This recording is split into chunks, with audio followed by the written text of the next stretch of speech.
ఎవడు భక్తితో నాకు పత్రమైనను పుష్పమైనను ఫలమైనను ఉదకమైనను ఫలాపేక్షరహితముగా సమర్పించుచున్నాడు అట్టివానిని నేను ప్రీతితో స్వీకరించుచున్నాను.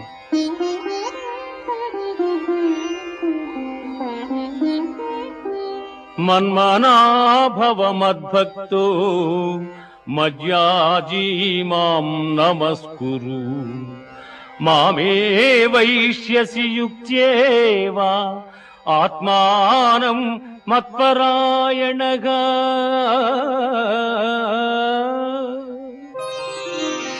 పార్థ నాయందు మనస్సు లగ్నము చేసి ఎల్లకాలముల యందు భక్తి శ్రద్ధలతో స్థిరచిత్తుడవై పూజించితివేని నన్నే పొందగలవు.